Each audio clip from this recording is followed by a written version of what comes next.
അപ്പോൾ ഈ വീഡിയോ ഇടാണ്ട് ഞങ്ങൾക്ക് അടുത്തുള്ള വീഡിയോസ് ഇടാൻ പറ്റത്തില്ല. ഞങ്ങളുടെ ലൈഫിൽ നടന്ന ഒരു ചെറിയൊരു കഥ എന്ന് പറയുമ്പോൾ കുറച്ച് വലിയ കഥയാണ്.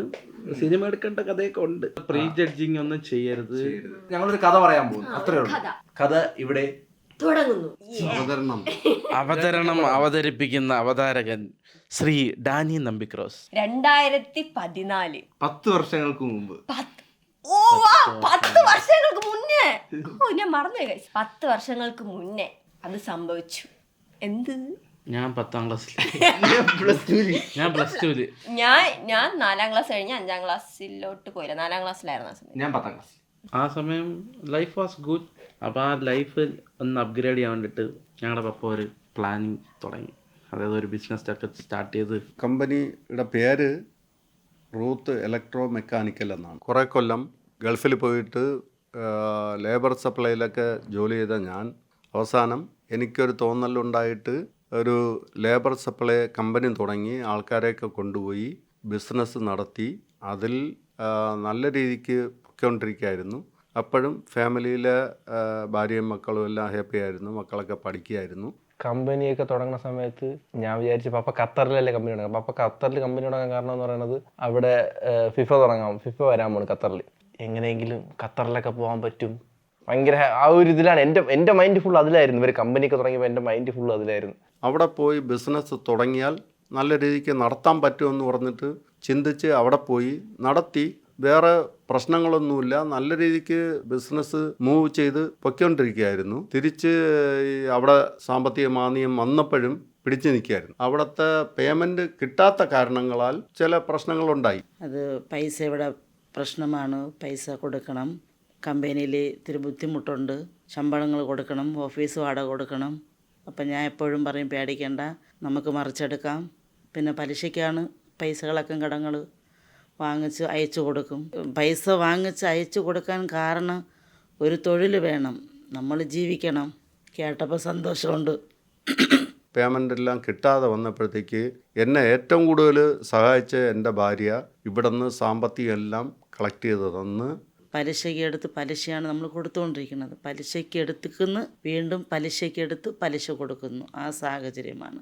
കമ്പനി നല്ലവണ്ണം മൂവ് ചെയ്തുകൊണ്ട് നിൽക്കുന്ന സമയത്ത് നമ്മുടെ സ്മിത്തിൻ്റെ അമ്മയുടെയും അച്ഛൻ്റെയും കല്യാണത്തിന് നാട്ടിൽ വന്നു കല്യാണം എല്ലാം നടത്തിയിട്ട് ഒരു 2 മാസം കഴിഞ്ഞിട്ട് അങ്ങോട്ട് പോയപ്പോഴത്തേക്ക് അവിടെ മൊത്തം കുഴഞ്ഞു. നമ്മളെ നാടെ സംബന്ധിച്ചിടത്തോളം പൈസയാണ് തന്നവർ, പേപ്പറല്ല തന്നത്, പൈസയാണ്. അവർക്ക് പൈസ കൊടുക്കാതിരിക്കുമ്പോഴും പലിശ കൊടുക്കാതിരിക്കുമ്പോഴും എല്ലാവർക്കും ബുദ്ധിമുട്ടുള്ള കാര്യമാണത്. അവർക്ക് ബുദ്ധിമുട്ടാകുമ്പോഴാണ് അവർ നമ്മളെ വന്ന് പിടിക്കുന്നത്. എൻ്റെ കമ്പനിയിൽ ഉണ്ടായിരുന്ന പിള്ളേർക്കെല്ലാം റിലീസ് കൊടുത്തിട്ട് നിങ്ങൾ പോയി ജീവിച്ചോളുക.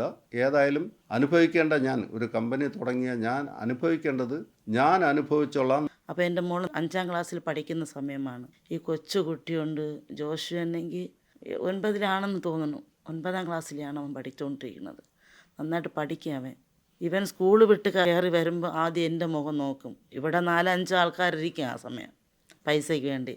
പൈസ നമ്മൾ വച്ചിട്ടാണ് കൊടുക്കാതിരുന്നതല്ല. പക്ഷെ അവരോട് പറഞ്ഞാൽ അവർക്ക് ബുദ്ധിമുട്ടായതുകൊണ്ട് അവർ നമ്മളോടൊന്ന് ചോദിക്കും, നമുക്ക് കൊടുക്കാൻ പറ്റത്തില്ല. അപ്പം ഞാൻ ചിരിച്ചാൽ മാത്രം ജോഷിയോ അനിമോളോ ചോറ് എന്തെങ്കിലും വേണമെങ്കിൽ എടുത്ത് കഴിക്കുമെന്ന് പറഞ്ഞാൽ അവർ കഴിക്കില്ല. അപ്പോൾ ഞാനിങ്ങനെ +2 നിൽക്കുന്ന സമയത്താണ് ഇങ്ങനത്തെ ഒരു സിറ്റുവേഷൻസൊക്കെ വരുന്നത്. നോർമലി ഞാൻ എൻ്റെ +2 കഴിഞ്ഞിട്ട് എൻ്റെ വെക്കേഷൻ വരുമ്പോഴാണ് വീട്ടിൽ ഇത്രയ്ക്കും പ്രശ്നമുള്ളത് ഞാൻ അറിയുന്നത്. അവിടെ നിന്ന് പേയ്മെൻ്റ് ഒന്നും കിട്ടാതെ വന്നപ്പോഴത്തേക്ക് ഞാൻ അവിടെ നിന്നിട്ട് അനുഭവിച്ച വേദന എന്ന് പറഞ്ഞാൽ ഭക്ഷണമില്ല, റൂമില്ല, മറ്റുള്ള ഭാഗങ്ങളിൽ പോയി കിടന്നുറങ്ങേണ്ട ഗതികേട് വരയ്ക്കും ഞാൻ അനുഭവിച്ചിട്ടുണ്ട്. പക്ഷെ നല്ല കഷ്ടത അനുഭവിച്ചു. നല്ല കഷ്ടത എന്ന് വെച്ചാൽ നല്ലവണ്ണം ഞാൻ കരഞ്ഞിട്ടുണ്ട്, അനുഭവിച്ചിട്ടുണ്ട്, ഭക്ഷണമില്ലാതെ കിടന്നിട്ടുണ്ട്. അപ്പോൾ ഇരിക്കുമ്പോൾ ഞാൻ പറയും, മക്കളെ മരിക്കായിരുന്നു, ഇങ്ങനെ വേണ്ട, ഇത്രയും ആൾക്കാർ നമ്മളായിട്ട് ശല്യം ചെയ്തുകൊണ്ടിരിക്കുന്നു. പപ്പയ്ക്കും നാട്ടിൽ വരാൻ പറ്റുന്നില്ല, നമ്മളെ ഇങ്ങനെ കിടന്ന് കഷ്ടപ്പെടുത്തുന്നു.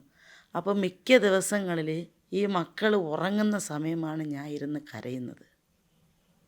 അത് ജോഷിക്കറിയാം, അനിമോൾക്കറിയാം. ഞാൻ ഉറങ്ങുന്ന സമയത്താണ് കൂടുതലിരുന്ന് കരയുന്നത്. അപ്പോൾ എൻ്റെ കണ്ണുനീര് മൊത്തം കണ്ടത് എൻ്റെ 2 മക്കളുമാണ്. കാരണം ഡാനിമോന് +2 ആൻ പഠിച്ചുകൊണ്ടിരിക്കുന്നു, ഹോസ്റ്റലിലാണ്. മോനും നേരെ ഫീസ് കൊടുക്കാൻ പറ്റത്തില്ല, നല്ല ബുദ്ധിമുട്ടായിരുന്നു. അപ്പോൾ ഡിജിന്നൊക്കെ ഇടയ്ക്കിടയ്ക്ക് എന്നെ വിളിച്ച് പറയും, ചോദിച്ചാൽ ഇങ്ങനെ വന്ന് എനിക്ക് ആ സമയത്ത് ആൻസർ ചെയ്യാനൊന്നും എനിക്കറിയില്ല. ഞാനൊരു പ്രീമച്ചുവറായിട്ടുള്ള ആളായിരിക്കും ആ സമയത്ത്. മേ ബി ഒരു 17 വയസ്സുള്ള ആൾ എന്ത് പറയും? ഗൾഫിൽ ഒരു കമ്പനി നടത്തിയിട്ട് ബന്നും പഴവും രാവിലെ 4 കൊല്ലം കഴിച്ച ആരും ഉണ്ടാവില്ല. എൻ്റെ ഭക്ഷണത്തിന് ഞാൻ പെട്ട പാട് എനിക്ക് മാത്രം അറിയാൻ പറ്റും. അപ്പോൾ ഞാൻ വെക്കേഷന് വന്നപ്പോഴാണ് ഫസ്റ്റ് ടൈം ഞാൻ എൻ്റെ വീട്ടിലിരിക്കുന്നു. 2-3 പേര് വന്നിട്ട് അമ്മയെ തെറി പറയുന്നു. അമ്മയെ തെറി പറഞ്ഞതിന് എൻ്റെ അമ്മ അടുത്ത് ഈ സൈഡിലിരുന്നിട്ട് എൻ്റെ അമ്മ കേട്ടിട്ട് തറയിൽ നോക്കിയിരിക്കുന്നു. ഞാൻ ഫസ്റ്റ് ടൈമാണ് അത് നേരിട്ട് കാണുന്നത്. എനിക്ക് ഏറ്റവും കൂടുതൽ വേദനിച്ചതെന്ന് പറയുന്നത്, ആലോചിച്ച് നോക്കണം, സ്വന്തം അമ്മേനെയും അപ്പനെയും നമ്മുടെ മുഖത്ത് നോക്കി ചീത്ത വിളിക്കും. മനസ്സിലായേ? നമ്മളത് നോക്കിക്കൊണ്ടിരിക്കണം. വെറുതെ ഇങ്ങനെ തിരിച്ചൊന്നും പറയാൻ പറ്റത്തില്ല. നമ്മളിങ്ങനെ നോക്കിക്കൊണ്ടിരിക്കണം. അത് കാണുമ്പോൾ തന്നെ ശരിക്കും പറഞ്ഞാൽ നല്ല വിഷമം ഉണ്ടാവും. എനിക്ക് ഏറ്റവും കൂടുതൽ വിഷമം അതാണ്. നമ്മുടെ മുമ്പിൽ വെച്ച് എന്തെങ്കിലുമൊക്കെ പറയുമ്പോൾ നമുക്കൊന്നും പറയാൻ പറ്റത്തില്ല. കാരണം നമ്മളാണ് പൈസ കൊടുക്കാനുള്ളത്. ശരിക്കും പറഞ്ഞാൽ പൈസയുടെ വില അന്നോട്ട് അറിയാം. എനിക്ക് നല്ല രീതിയിൽ പൈസയുടെ വില എനിക്കറിയാം. മക്കൾ നന്നായിട്ട് പഠിക്കും. അവരെ പഠിപ്പിക്കാൻ ഞങ്ങൾക്ക് കഴിവില്ലാന്ന് പറഞ്ഞാൽ ഇല്ല. ഭക്ഷണം കൊടുക്കാനില്ല. മിക്ക ദിവസങ്ങളിൽ ഞങ്ങൾ പട്ടിണി കിടക്കും. ഒരു ദിവസം അമ്മ എന്നെ വിളിച്ചിട്ടൊരു ഒരു കാര്യം പറഞ്ഞു. അതായത് അന്ന് ആനി അന്ന് 4ാം ക്ലാസ്സിലോ 5ാം ക്ലാസ്സിലോ പഠിക്കണം, എനിക്ക് ഓർമ്മയില്ല. ആനി നന്നായിട്ട് ഡാൻസ് ചെയ്യും, നിങ്ങൾക്കറിയാമല്ലോ. അപ്പോൾ അവൾ നന്നായിട്ട് ഡാൻസ് ചെയ്യും. അവളുടെ ആനിയുടെ ടീച്ചർ അവളുടെ ഡാൻസ് ഗ്രൂപ്പ് ഡാൻസിന് വേണ്ടിയിട്ട് ക്ലാസ്സിലുള്ള എല്ലാ കുട്ടികളെയും വിളിച്ച് ഗ്രൂപ്പ് ഡാൻസ് കളിപ്പിച്ചിട്ടിരിക്കുന്ന സമയത്ത് അവരെ നോട്ടീസ് ചെയ്ത് ആനി നന്നായിട്ട് കളിക്കുന്നുണ്ട്. അപ്പോൾ ആനീനെ സെൻറ്റർ ഓഫ് അട്രാക്ഷനായിട്ട് നിർത്താമെന്നൊക്കെ അവർ തീരുമാനിച്ചു. പ്രാക്ടീസൊക്കെ കഴിഞ്ഞ് തീർന്ന് 2-3 ദിവസം കഴിഞ്ഞപ്പോൾ ടീച്ചർ ആനിയോട് പറഞ്ഞ് വീട്ടിൽ നിന്നൊരു 300 രൂപ കൊണ്ടുവരണം ഡാൻസിനുള്ള എക്വിപ്മെൻറ്റ്സിനെന്ന് പറഞ്ഞു. അപ്പോൾ ആനി ആ സമയത്ത് കൊടുത്തൊരു ഒരു ആൻസർ എന്നെ ഭയങ്കരമായിട്ട് ഇതാക്കി കളഞ്ഞു. ആനി ടീച്ചറിൻ്റെ അടുത്ത് പറഞ്ഞത്, ടീച്ചർ എൻ്റെ വീട്ടിൽ പൈസ ഇല്ല, എന്നെ ഡാൻസിൽ നിന്ന് ഒഴിവാക്ക്, കുഴപ്പമില്ല, വേറെ കുട്ടികളെ വെച്ച് ഡാൻസ് കളിപ്പിക്കുമെന്ന് പറഞ്ഞു. അമ്മ ഇത് പറഞ്ഞപ്പോൾ ലിറ്ററലി അമ്മാതിരി എൻ്റെ ലൈഫിൽ ഇന്ന് വരെയും കരഞ്ഞിട്ടില്ല. എനിക്ക് മനസ്സിലാവും സിറ്റുവേഷൻ ഇത്. അവൾ ആക്ച്വലി 5ാം ക്ലാസ്സിൽ പഠിക്കുന്ന കുട്ടിയാണ്. അവിടെ ഇത്രയും മനസ്സിലാക്കുമെന്ന് ഞാൻ പ്രതീക്ഷിച്ചില്ല. 300 രൂപയ്ക്ക് വേണ്ടിയിട്ട് അവൾ അന്ന് ഡാൻസ് കളിക്കുന്നില്ല എന്ന് ടീച്ചറിൻ്റെ അടുത്ത് പറഞ്ഞു. അതായത് ഇത് നിങ്ങൾക്ക് പറഞ്ഞാൽ എങ്ങനെ കിട്ടുമെന്ന് അറിയില്ല, പക്ഷെ അത് എന്നെ കൊന്ന ആ സമയത്ത്. അതായത് അപ്പോൾ ഇങ്ങനെ പറയുമ്പോൾ കട്ടിയടിച്ച ഈ കഥ എനിക്ക് അടുത്തറിയുന്നുള്ള ഫ്രണ്ട്സിനൊക്കെ പറഞ്ഞിട്ടുണ്ട്. കാരണം ഞങ്ങളുടെ ലൈഫ് ഇങ്ങനെയാണ് എന്ന് വെച്ചാൽ ഞങ്ങൾക്ക് ഒന്നില്ല എന്നുള്ളത് കാണിക്കാൻ വേണ്ടിയിട്ട്, എന്ന് വെച്ചാൽ ഒന്നില്ല. അവർക്ക് ഫ്രണ്ട്സിൻ്റെ അടുത്തിരിക്കുമ്പോഴത്തേനും അവരുടെ എന്തെങ്കിലും കാണും, എന്തെങ്കിലും വാങ്ങിക്കാനായിട്ടൊക്കെ പൈസ കാണും. അപ്പം എൻ്റെ കയ്യിൽ കാണത്തില്ല. അപ്പോൾ എനിക്കത് പറയുമ്പോൾ കരച്ചു വരും. എന്നുവെച്ചാൽ ഞാൻ ഫ്രണ്ട്സിൻ്റെ അടുത്ത് പറയാം, എന്നുവെച്ചാൽ അവരെന്തെങ്കിലുമൊക്കെ വാങ്ങിക്കുമ്പോൾ എനിക്ക് വാങ്ങിക്കാൻ പറ്റത്തില്ല. അപ്പോൾ ഞാൻ പറയും എൻ്റെ വീട്ടിൽ ഇങ്ങനത്തെ സിറ്റുവേഷനാണ്, എനിക്ക് വാങ്ങിക്കാൻ പറ്റത്തില്ല. അപ്പോൾ ഫ്രണ്ട്സൊക്കെ മുന്നേക്ക് എനിക്ക് എന്തെങ്കിലുമൊക്കെ വാങ്ങിച്ചു തരുമായിരുന്നു. എന്നുവെച്ചാൽ എനിക്ക് അച്ചാച്ചന്മാരടുത്ത് പറയാൻ പറ്റത്തില്ല. ഞാൻ കുഞ്ഞിലായിരുന്നപ്പോഴേ എനിക്ക് ഈ സിറ്റുവേഷൻ എന്നുവെച്ചാൽ അമ്മ കരഞ്ഞിട്ടുള്ളതും അച്ചാച്ചന്മാർ കഷ്ടപ്പെടുന്നത് ഞാൻ മാത്രമേ കണ്ടിട്ടുള്ളൂ. ആ സമയത്തൊക്കെ എനിക്കൊന്നും ചെയ്യാൻ പറ്റത്തില്ല എന്നുള്ള വിഷമം മാത്രമേ ഉണ്ടായിരുന്നിട്ടുള്ളൂ. കടത്തുകാർ വന്നാൽ എണീറ്റ് പോകത്ത് പോലില്ല, ചുമ്മാ ഇരിക്കുക. അവർ എന്ത് പറയണം ഏത് പറയണമെന്നറിയാത്ത അവസ്ഥയിലായിരുന്നു. കടക്കാർ അതുവഴി വരുമ്പോൾ ഞാനും എൻ്റെ ചേച്ചി ഈ വഴിയിൽ കൂടി ഓടും. പക്ഷെ ഞങ്ങളുടെ ചേച്ചി ദൈവത്തിന് മുറുകെ പിടിച്ച് കരഞ്ഞ് പ്രാർത്ഥിച്ച്. ഇപ്പം ഞാൻ അമ്മയായിട്ട് ഒരു ദിവസം റോഡ് വഴി വന്നപ്പോൾ രാത്രി എൻ്റെ അമ്മയായിട്ട് അറിയാലോ, ജോഷൻ്റെ അമ്മ എൻ്റെ അമ്മേനെ കാണാൻ ഏകദേശം ഒരു പോലെയാണ് ഇരിക്കുന്നത്. ആരോ ജോഷൻ്റെ അമ്മയെന്ന് വിചാരിച്ചിട്ട് മുകളിൽ നിന്ന് കല്ലെടുത്ത് എറിഞ്ഞു. ഞാൻ ആളെയും കണ്ടിട്ടുണ്ട്, പക്ഷെ ഞാൻ പേരൊന്നും പറയത്തില്ല. എനിക്ക് സത്യം പറഞ്ഞാൽ നല്ല വിഷമമായി. ഒരു പൈസ വന്നിട്ട് വന്ന രീതിയിൽ കല്ലെടുത്ത് എറിയുന്നു. അമ്മയച്ഛനൊക്കെ പുറത്ത് പോകുമ്പോൾ നാട്ടുകാരെ ഫ്രണ്ടിൽ വെച്ച് ചീത്ത വിളിക്കുന്നു. അതൊക്കെ കാണുമ്പോൾ ഭയങ്കര സങ്കടം തോന്നി. ദിവസങ്ങൾ അങ്ങോട്ടും ഇങ്ങോട്ട് പോകും തോറും ആളുകൾ കൂടാൻ തുടങ്ങി, അടി വരാൻ തുടങ്ങി. പിന്നെ ഞാൻ ക്രിക്കറ്റ് കളിച്ചുകൊണ്ടിരിക്കുന്ന സമയത്ത് എൻ്റെ ഫ്രണ്ട്സ് വിളിച്ച് പറയും, എടാ പുറത്ത് നിൻ്റെ വീടിൻ്റെ പുറത്ത് പ്രശ്നം, അങ്ങനെ പോടാ പെട്ടെന്ന് എന്നൊക്കെ പറയും. അപ്പോൾ ഞാൻ അവിടെ നിന്ന് ഓടി വരുമ്പോൾ എൻ്റെ അമ്മ ഫ്രണ്ടിൽ നിൽക്കും. ആളുകൾ മൊത്തം അമ്മയെ തെറി പറയും. അപ്പോൾ ഞാൻ അമ്മയുടെ പോയി ചോദിച്ചു, അമ്മ എന്താ തിരിച്ചൊന്നും പറയാത്ത? അപ്പോൾ അമ്മ പറഞ്ഞ്, നമ്മുടെ അടുത്ത് പൈസ ഇല്ല, പൈസ ഇല്ലാത്തപ്പോൾ നമ്മൾ അവരെന്ത് പറഞ്ഞാലും കേൾക്കണം. പണ്ടൊക്കെ ആ സമയത്ത് ഞാൻ കുഞ്ഞായിരിക്കുമ്പോൾ വീട്ടിൽ വന്ന് വഴക്കുണ്ടാക്കുമ്പോൾ അമ്മ കരയും. എന്നുവെച്ചാൽ അച്ചാച്ചന്മാരുടെ മുന്നേ പോയി കരയത്തില്ല. കാരണം അച്ചാച്ചന്മാരെന്നൊക്കെ പറഞ്ഞു അവർക്ക് ഇതൊക്കെ കാണുമ്പോൾ കൂടുതൽ വിഷമാവും. അപ്പോൾ അമ്മ കരയും. അമ്മ ഒളിച്ചിരുന്നായിരിക്കും കരയണത്. പക്ഷെ ഞാൻ അതെല്ലാം കാണും. ഇരുന്ന് വെച്ചാൽ ഞാൻ രാത്രി അമ്മയുടെ കൂടെ ആയിരിക്കും കിടക്കുന്നത്. അമ്മ കരയുമ്പോൾ ഞാൻ മാത്രമേ കാണത്തുള്ളൂ. ആൾക്കാർ അടിയുണ്ടാക്കാൻ വരുമ്പോഴത്തേനും ചില ദിവസങ്ങൾ ഇവിടെ തന്നെ കിടക്കും. അപ്പം ഞാൻ അമ്മയോട് ചോദിക്കും, അമ്മ അവരൊന്ന് പോകാൻ പറയും, എനിക്ക് പേടിയായിരിക്കണം എന്നൊക്കെ പറയും. അപ്പം അമ്മ പറയും, മോളെ അവർക്ക് നമ്മളല്ലേ പൈസ കൊടുക്കാനുള്ളത്, അപ്പോൾ അവരിങ്ങനെ കിടക്കട്ടെ കുഴപ്പമില്ല എന്ന് പറയും. എൻ്റെ സഹോദരി, അതായത് എൻ്റെ സഹോദരി എന്ന് പറയുന്നത് അബിൻ്റെ അമ്മയാണ്. അബിൻ്റെ അമ്മ വാടക വീട്ടിലാണ്. ഞങ്ങൾക്ക് ആഹാരം കൊണ്ട് തരും, ഇവിടെ വന്നിരുന്ന് എന്നെ ആശ്വസിപ്പിക്കാനും. ജോഷിയുടെ പപ്പയുടെ സഹോദരങ്ങളെല്ലാം ഉണ്ടായിരുന്നു. അവരും സഹായിക്കുന്നോളം നമ്മളെ സഹായിച്ചിട്ടുണ്ട്. കേട്ടോ എനിക്ക്. പക്ഷേ എന്നാലും എൻ്റെ സങ്കടം എന്ന് പറയുന്നത് അതല്ല. ഞാൻ അകത്ത് വരുമ്പോൾ ആനി, അബിന്, ജോഷുവ ഇവരെല്ലാവരും ഓരോ കോർണറിലിരിക്കും. അവർ ഒന്നുമില്ല ഇങ്ങനെ വെച്ചിട്ടിരിക്കും, ഇല്ല ഇങ്ങനെ ഇരിക്കും. ഇപ്പം വീട്ടിനകത്ത് വരാൻ തോന്നത്തില്ല. അമ്മ ഒരു ദിവസം നടന്നു പോയിക്കൊണ്ടിരുന്നപ്പോഴത്തേന് ഒരു കടക്കാർ വന്നിട്ട് എനിക്ക് പൈസ താടി എന്നൊക്കെ പറഞ്ഞിട്ട് അമ്മയുടെ നൈറ്റി പിടിച്ച് വലിച്ച് അമ്മയുടെ നൈറ്റി കീറി വരെ പോയിട്ടുണ്ട്. അന്ന് അമ്മ പേടിച്ച് കരഞ്ഞ് ഓടി വന്നിട്ടുണ്ട്. അത് ഞാൻ കണ്ടിട്ടുണ്ട്. പിന്നെ അമ്മേനെ ആവശ്യമില്ലാതെ എന്തൊക്കെയോ പറഞ്ഞിട്ടുണ്ട്. എന്നുവെച്ചാൽ ഒരു മക്കളും കേൾക്കാൻ പാടില്ലാത്ത കുറേ കാര്യങ്ങൾ എൻ്റെ അമ്മയെ പറഞ്ഞിട്ടുണ്ട്. അതെല്ലാം ഞാൻ കേട്ടിട്ടുമുണ്ട്. ഇപ്പോൾ കടം കയറി വന്നിട്ട് നാട്ടുകാരുടെ ശല്യം കാരണം എൻ്റെ ഭാര്യ എന്നെ വിളിച്ച് പറഞ്ഞു, ചേട്ടാ കടത്തുകാരുടെ ശല്യം കൂടിപ്പോയി, നാട്ടിൽ വരണം, നമുക്ക് ആത്മഹത്യ ചെയ്യാം. എനിക്ക് എന്നെ സംബന്ധിച്ചിട്ട് ഒറ്റ വാക്കേ ഉള്ളൂ, ആത്മഹത്യ ഒരു പരിഹാരമല്ല. മക്കളെന്ത് ചെയ്തു? ഞാൻ ജീവിച്ചിരിക്കുകയല്ലേ, ഞാൻ കഷ്ടപ്പെട്ടിട്ട് കടങ്ങളെല്ലാം തീർക്കാം. ഞാൻ 5ാം ക്ലാസ്സിൽ ചേർന്ന ടൈമിൽ ആ ടൈമിലൊക്കെ ആൾക്കാരൊക്കെ വന്ന് അടിയുണ്ടാക്കും. അപ്പോൾ അമ്മ വിഷമിച്ചിരിക്കും. പപ്പയുടെ ചേട്ടൻ വല്യപ്പ പറഞ്ഞ് നിങ്ങൾ അങ്ങോട്ട് ആരോടും പറയണ്ട. അപ്പോൾ അബിൻ്റെ അമ്മയോട് മാത്രം പറഞ്ഞിട്ട് ഞാനും അമ്മയും മാത്രം ആരെയും കാണാതെ വല്യപ്പയുടെ വീട്ടിൽ പോയിട്ടുണ്ട്. എന്നിട്ട് അവിടെ പോകുമ്പോഴത്തേനും ഞങ്ങൾ ഒരാഴ്ച ഉണ്ടായിരുന്നു. ആ വീട്ടിൻ്റെ വെളിയിൽ ഇറങ്ങത്തില്ല. വീട്ടിൻ്റെ വെളിയിൽ ഇറങ്ങി ആരെങ്കിലും കാണുമെന്ന് പേടിച്ചിട്ട് ആ വീട്ടിൽ തന്നെ ഇരിക്കും. എന്ന് വെച്ചാൽ വല്യപ്പയും വല്യമ്മയും ഞങ്ങൾ ആ വീട്ടിലുണ്ടെന്നേ അറിയിക്കാതെ അത് മീൻസ് ഞങ്ങളെ സേഫായിട്ട് വെച്ചിരിക്കുമായിരുന്നു. എന്നുവെച്ചാൽ ആരെങ്കിലും കണ്ട് ഇവിടെ നാട്ടുകാരടുത്ത് പറഞ്ഞാൽ ആരെങ്കിലും കടക്കാരും എല്ലാം അവിടെ വരുമെന്ന് പേടിച്ചിട്ട് ഞങ്ങൾ ഒളിച്ചിരുന്നിട്ടുണ്ട്. അപ്പോഴാണ് അപ്പാപ്പൻ മരിച്ചിട്ട് ഞങ്ങൾ വന്നത്. നാട്ടിൽ അറിയപ്പെട്ടത് ഞാൻ ജയിലിലെന്ന് പറഞ്ഞിട്ട്. പക്ഷേ അച്ഛൻ മരിച്ചപ്പോഴത്തേക്ക് 2015 ആഗസ്റ്റ് 20 എൻ്റെ അച്ഛൻ മരിച്ചപ്പോഴത്തേക്ക് ഞാൻ നാട്ടിലെത്തി. പപ്പ നാട്ടിൽ വന്നിരുന്ന സമയത്ത് ഒത്തിരി ആളുകൾ രാവിലെ വന്നാൽ വൈകുന്നേരം പോകും. ഞങ്ങൾ ഫുഡ് ഉണ്ടാക്കാൻ വിടത്തില്ല, എന്തെങ്കിലുമൊക്കെ പറയും. അച്ഛൻ്റെ മരണത്തിന് ഞാൻ നാട്ടിൽ വരുന്നതിന് തൊട്ട് മുമ്പേ, അതായത് എൻ്റെ അച്ഛൻ മരിക്കുന്നതിന് 26 ദിവസത്തിന് മുമ്പെയാണ് എൻ്റെ മൂത്ത മോനെ ഡാനി മോൻ ഗൾഫിലോട്ട് പോണത്. എന്താണെന്നറിയില്ല, പെട്ടെന്ന് സഡനായിട്ട് എനിക്കൊരു കോൾ വന്നു. നോക്കിയപ്പോൾ അശ്വിൻ്റെ അച്ഛൻ ബർണാട് വെച്ചപ്പോൾ എനിക്ക് പാസ്പോർട്ട് ഉണ്ടോയെന്ന് ചോദിച്ചു. ഞാൻ പറഞ്ഞു ഞാൻ പാസ്പോർട്ട് എടുത്തിട്ട് 18 വയസ്സായപ്പോൾ തന്നെ പാസ്പോർട്ട് ഞാൻ എടുത്തു. അപ്പോൾ കൊച്ചപ്പോൾ പറഞ്ഞ പാസ്പോർട്ട് കോപ്പി എനിക്ക് അയക്ക്, നീ എൻ്റെ അടുത്ത് വരാൻ പോകുന്നു പറഞ്ഞു. അപ്പോൾ എനിക്ക് പെട്ടെന്ന് ടെൻഷനായി.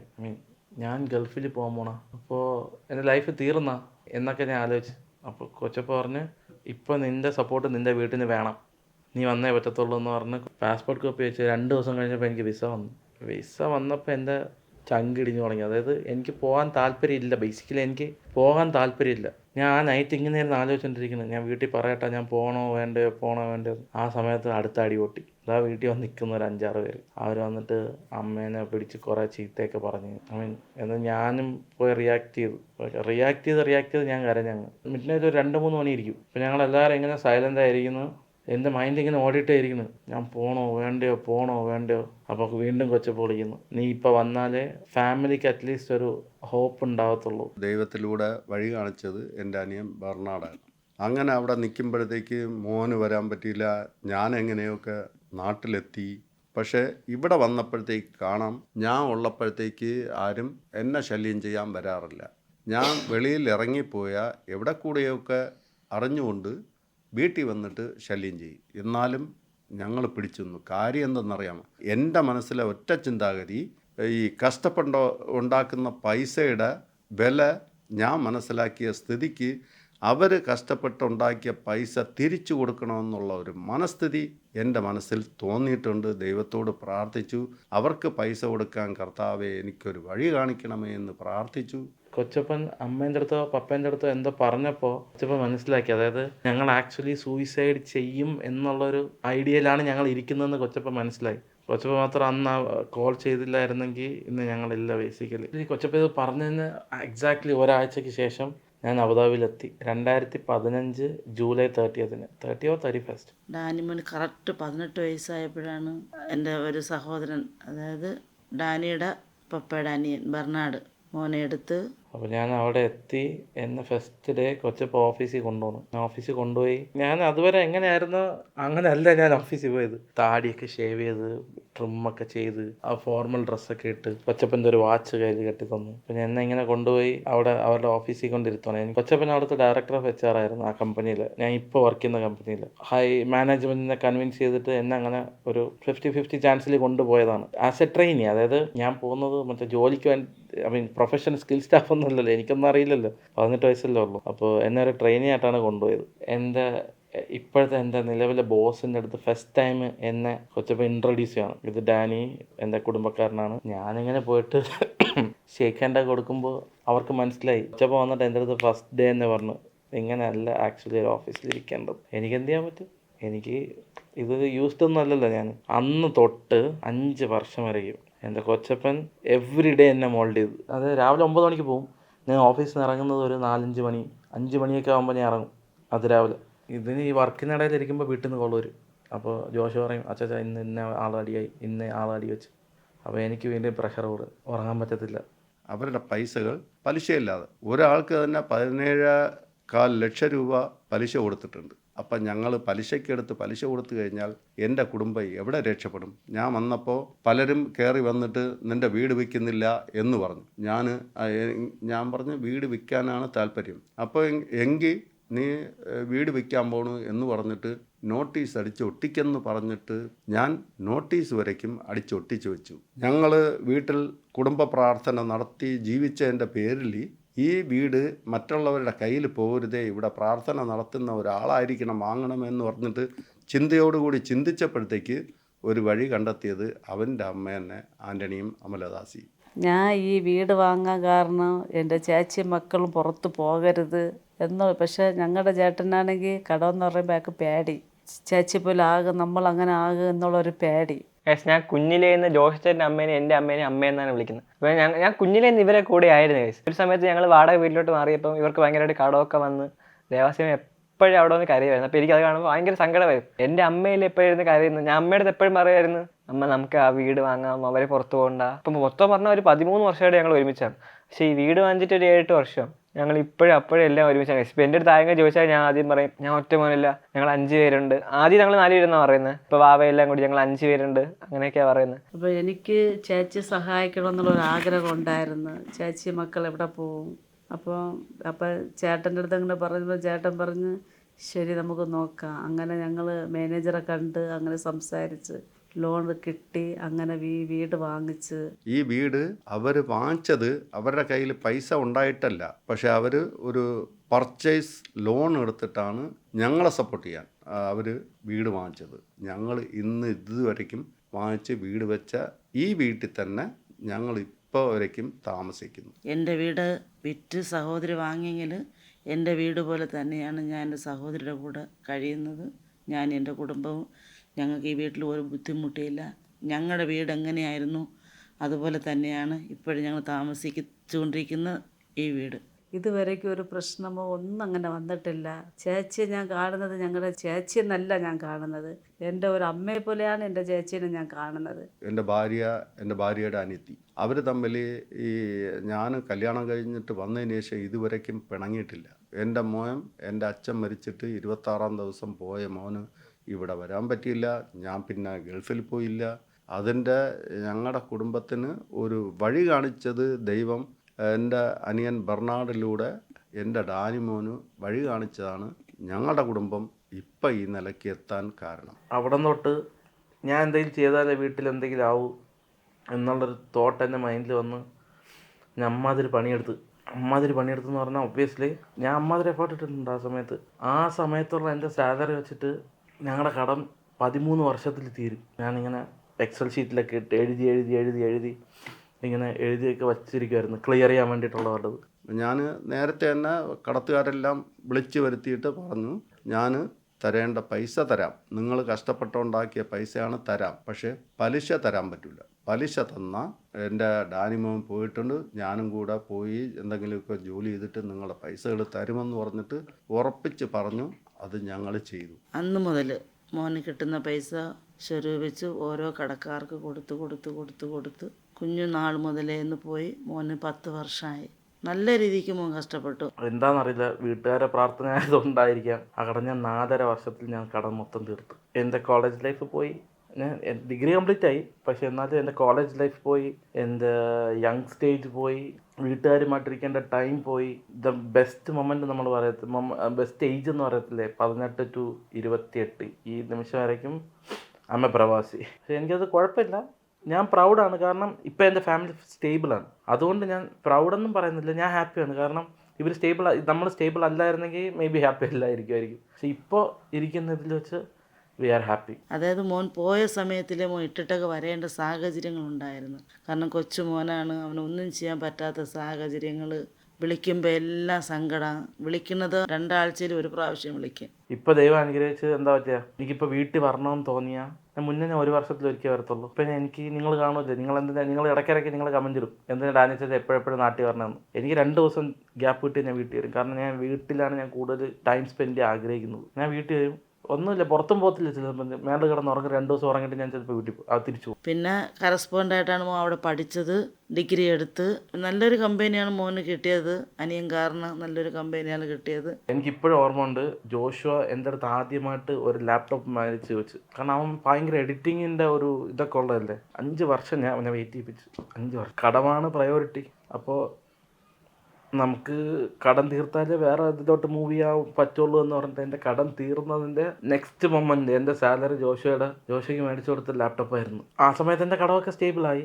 ലാപ്ടോപ്പ് മേടിച്ച് കൊടുത്തതിൻ്റെ next month or within few months അവൻ ഈ ചാനൽ തുടങ്ങി. ഈ ചാനൽ തുടങ്ങി ഇൻ ദ സെൻസ് അവൻ ഈ വീഡിയോ ഒക്കെ ചെയ്യാൻ തുടങ്ങി. ഞങ്ങളുടെ റൂമിൽ ഇരുന്നിട്ട് ഞാനും കൊച്ചപ്പം ഇരുന്നിട്ട് സംസാരിക്കും, അയ്യോ ജോഷു നന്നായിട്ട് ചെയ്യുന്നുണ്ട് കണ്ടാ ഇത്. അപ്പോൾ എൻ്റെ മൈൻഡിൽ എപ്പോഴും ഒരു ഇതുണ്ട്, 5 വർഷം ഞാൻ എൻ്റെ ആ ഒരു ഇത് ഞാൻ കളഞ്ഞില്ല എന്നൊക്കെ പറഞ്ഞിട്ട്. പക്ഷേ ഇപ്പോൾ നോക്കുമ്പോൾ അതിൻ്റെ വാല്യൂ അവർക്ക് മനസ്സിലായി കാണും. അവർക്ക് ഞാൻ പറഞ്ഞു കൊടുത്ത സമയത്ത് ഞങ്ങൾ 3 പേരുടെ ഒരു പ്ലസ് പോയിന്റ് എന്ന് പറഞ്ഞാൽ, ഞങ്ങൾക്ക് വീട്ടിൽ എന്തെങ്കിലും ഇഷ്യൂ ഉണ്ടായാൽ വി ഡു അണ്ടർസ്റ്റാൻഡ്, നമ്മൾ അതിനനുസരിച്ച് നിൽക്കും. ഇപ്പോഴും നല്ല, അന്ന് ഇന്ന് എപ്പോഴും അങ്ങനെയാണ്, അങ്ങനെ ആയിരിക്കുമായിരിക്കും ഇനി. ഇപ്പം ഞങ്ങൾ നിലവിലിപ്പോൾ ഹാപ്പിയാണ്. അച്ഛന്മാർ കഷ്ടപ്പെടുന്നുണ്ട്, ഞാനും കഷ്ടപ്പെടുന്നുണ്ട്. എന്നുവെച്ചാൽ എന്തെങ്കിലുമൊക്കെ ഒരു നിലയിലെത്തണമെന്ന് ആഗ്രഹിച്ചിട്ട് തന്നെ ഒരു ചെറിയൊരു വാശിപ്പുറമുണ്ട്. എന്ന് വെച്ചാൽ അന്ന് വഴക്ക് പറഞ്ഞവരുടെ മുന്നിൽ തല ഉയർത്തി നിൽക്കണമെന്ന്. കാരണം ഒത്തിരി തവണ പണ്ട് അമ്മ തല കുനിച്ച് നിന്നിട്ടുണ്ട്. അതിന് അമ്മയ്ക്ക് തല ഉയർത്തി നിൽക്കണമെന്ന് എനിക്കൊരാഗ്രഹമുണ്ട്. അത് അച്ഛന്മാർ ഇപ്പം നിറവേറ്റി കൊടുക്കുന്നുണ്ട് അമ്മയ്ക്ക്. ദൈവം കാണിച്ച വഴിയിലൂടെ ഡാനിമോൻ പോയി കടം തീർത്തു. ഇപ്പോൾ സന്തോഷത്തിലാണ്. കാരണം കടം തീർന്നു കിട്ടിയല്ലോ എന്നുള്ള സന്തോഷം. ആ കാലത്ത് നിന്ന് ഈ കാലത്തിലെത്തി ഒരിക്കലും വിചാരിച്ചിട്ടില്ല ഗൈസ്. അത് ഇപ്പം അത് പറഞ്ഞാൽ ഭയങ്കര ഹാപ്പിയാണ് ഗൈസ്. എല്ലാവരും നല്ല രീതിയിൽ സ്റ്റേബിളായി, എല്ലാവരും നല്ല രീതിയിൽ ഇപ്പോൾ ഹാർഡ് വർക്ക് ചെയ്ത് ഈ ലെവലിൽ എത്തി ഗൈസ്. ഭയങ്കര സന്തോഷമാണ്. പിന്നെ ഈ വീഡിയോ ഈ യൂട്യൂബ് കാരണം, ടു ബി ഫ്രാങ്ക്, അതിനുശേഷമാണ് എന്താ ഇപ്പോൾ 4 വർഷമായിട്ട് യൂട്യൂബ് ഇത് വന്നു തുടങ്ങി. കുറേ ആളുകളുടെ ബ്ലെസ്സിങ്സ്, സ്നേഹം എല്ലാം നമുക്ക് വന്നു തുടങ്ങി. അപ്പോൾ പുറത്തൊക്കെ ഇറങ്ങുമ്പോൾ ഭയങ്കര പ്രൗഡാണ്. പുറത്തോട്ടൊക്കെ പോകുമ്പോൾ ആളുകൾ വന്ന് സംസാരിക്കും, ഡാൻസ് ചേട്ടാ നിങ്ങളൊക്കെ ഭയങ്കര ഇഷ്ടമാണ്, ചട്ടമ്പിസിൽ എല്ലാവരും ഇഷ്ടമാണ്, ഞങ്ങളുടെ ഫാമിലി ഇഷ്ടമാണ്. ഞങ്ങളുടെ ഫാമിലി സൂപ്പറാണ് കേട്ടോ. ഞങ്ങളുടെ എൻറ്റയർ ഫാമിലി ടോപ്പാണ്. മറ്റുള്ളവർക്ക് ഇപ്പം ആർക്കും പൈസ കൊടുക്കാനൊന്നുമില്ല.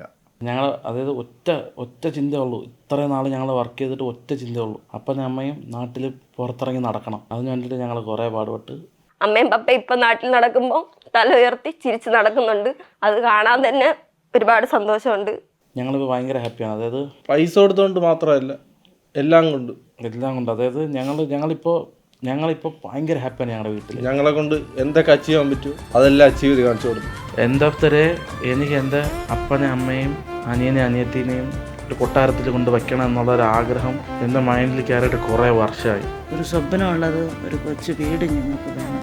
കടം തീർത്തല്ലോ, ഒരു വീട് വെക്കണം. ഇവിടെ താമസിക്കുന്നുണ്ടെങ്കിലും മനസ്സിനകത്ത് ഒരു ആഗ്രഹം, ഒരു വീട് വെക്കണമെന്നുള്ള ഒരു ആഗ്രഹമുണ്ട്. എന്ന് പറയുമ്പോൾ ഇതെല്ലാം നടക്കുകയാണ്. ഡാൻസ് ജോലിയൊക്കെ ചെയ്ത് അപ്പോൾ എൻ്റെ ഡാൻസിൻ്റെ അടുത്തൊരു വാക്ക് പറഞ്ഞിട്ടുണ്ടായിരുന്നു, നമ്മൾ എന്തായാലും ഒരു വീട് വയ്ക്കും. വീട് വയ്ക്കുമ്പോൾ അതൊരു ചെറിയ വീടാവരുത്, ഒരിക്കലും അതൊരു ചെറിയ വീടാവരുത്. എനിക്ക് ഭയങ്കര നല്ലൊരു വീടായിരിക്കണം. വീട് ഇൻ ദ സെൻസ് ഞങ്ങളുടെ എൻറ്റയർ ഫാമിലി എല്ലാവരും ഇരുന്ന് എൻജോയ് ചെയ്യാൻ പറ്റുന്ന ഒരു വീടായിരിക്കണം.